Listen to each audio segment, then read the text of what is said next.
Hi there and welcome to lesson 6 in our B6 topic, Beyond the Microscope, and today we're going to be looking at food webs. Now we're going to be sort of like crossing from what we were doing last time where we were looking at soil and then moving into life in water, which is what we're going to be moving on to next. So we're going to be looking at food webs in soil, and then we're going to move on and look at food webs in a marine environment and look at the different levels that we have in there and the changes that occur due to seasons. Okay, I will see you at the end. I hope you enjoy it. So let's have a look at our objectives for today's lesson on food webs. By the end of this lesson you should understand the structure of food webs in soil and in water, knowing the different terms and the different trophic levels. Now, following on from last lesson, we were looking at soils and looking at the organisms that were actually in soil. Now what we're going to do is we're going to look first of all at the different trophic levels.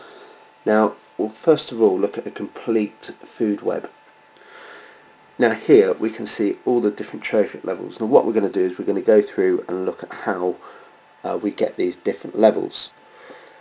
Now the first trophic level here in red is mainly the roots from the plants here and the humus, which, if we remember from last lesson, is the dead and decaying plant and animal material. So here we've got all the dead material already. Okay, and then here we've got living material, and you'll notice as well that these are plants, so therefore they are producers.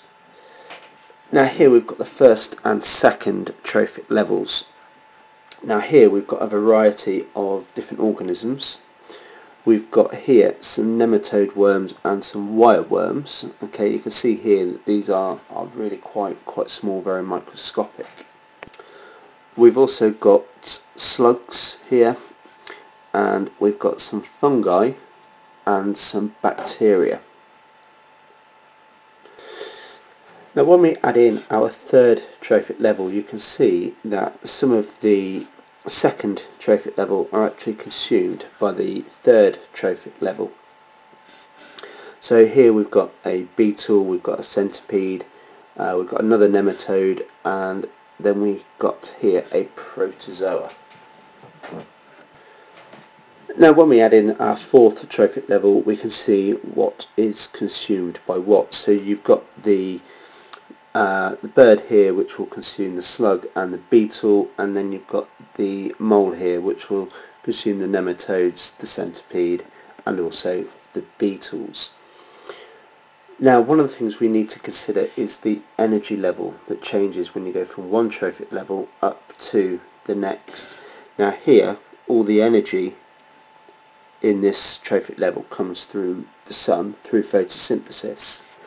Now obviously some of that energy is used during the consumption of the for the life processes, and only 10% moves from trophic level 1 to trophic level 2, and then only 10% will go from trophic level 2 to trophic level 3, and again only 10% will go from trophic level 2 to trophic level 3. Now within the soil there are different types of organism. The first one we're going to look at is a herbivore, and that eats plant material. Now these include slugs, snails and wire worms, which we've seen in the previous section.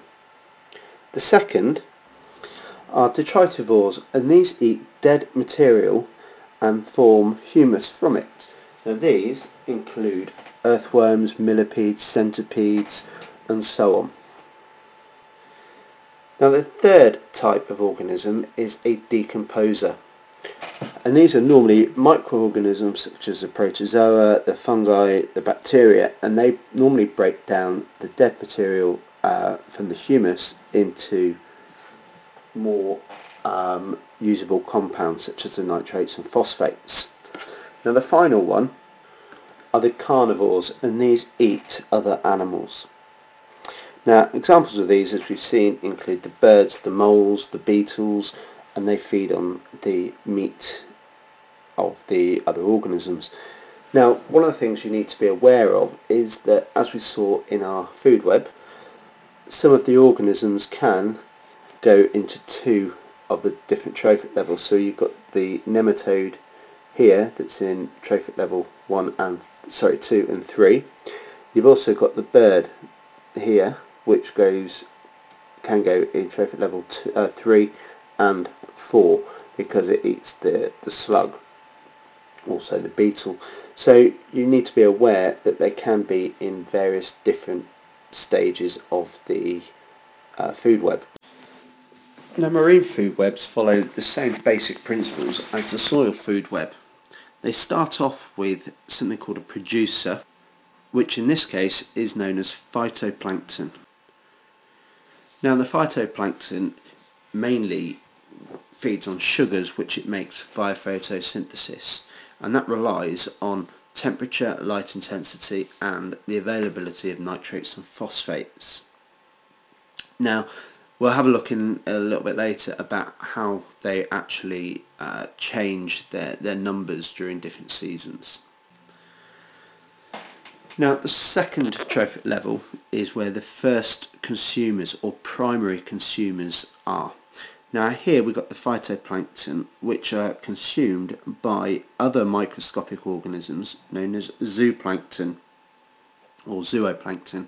Now, whereas these are similar to plants, where they are able to photosynthesize, these are more similar to small animals, hence the name zooplankton. Now, these are also consumed by another organism called krill. Now, we then have our layer of secondary consumers.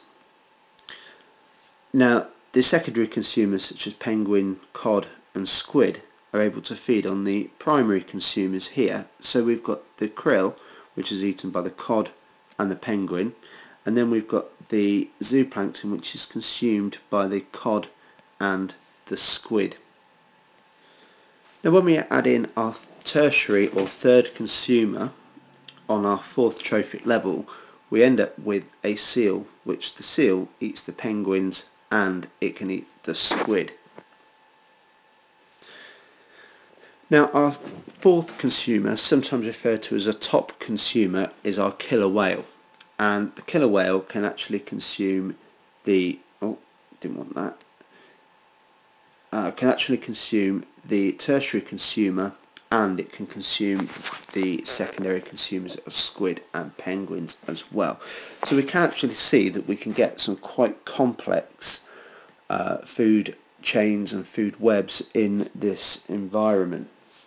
Now, the thing to remember again is the phytoplankton at the bottom relies on photosynthesis.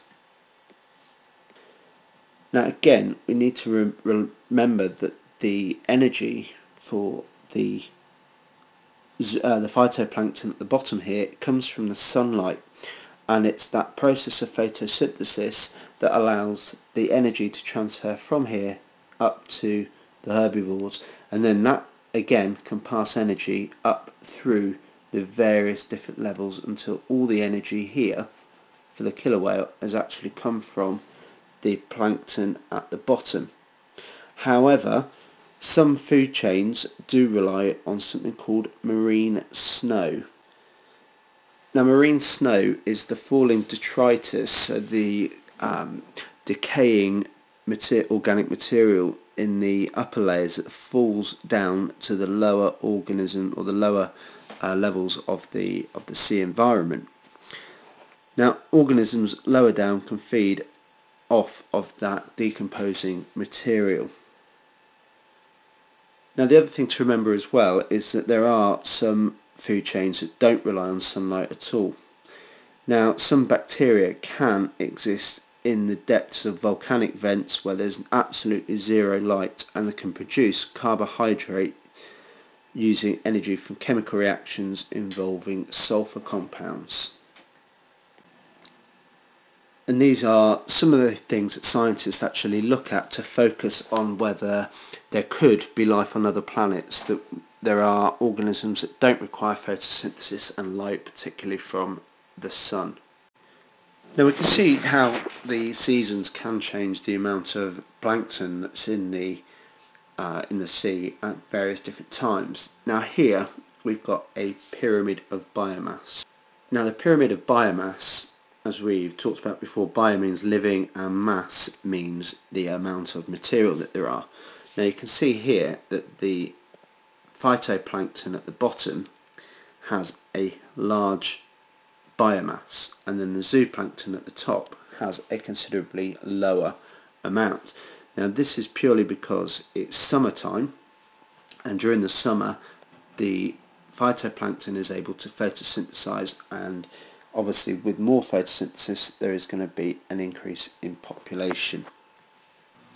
However, during the winter months you see an increase in the zooplankton, the animal plankton, compared to the phytoplankton, and that's purely because the colder temperatures, the lower light intensity, means you've got slow phytoplankton growth and therefore the phytoplankton population decreases and the zooplankton is able to feed on that material. Okay, so just a few key points to remember from there then. We've got the trophic levels, which are the levels that we get as we go from the producer to the primary consumer, secondary consumer. They are all different trophic levels, and just to remember that we always start with a producer, so it's normally plant material at the beginning. Again, for the higher tier you need to be aware that you can get some bacteria that don't require sunlight to produce those carbohydrates to start off with, and also remember that there's about a 10% energy change as you go through the different trophic levels. Anyway, I hope you've enjoyed this, and I'll see you next time. Bye bye.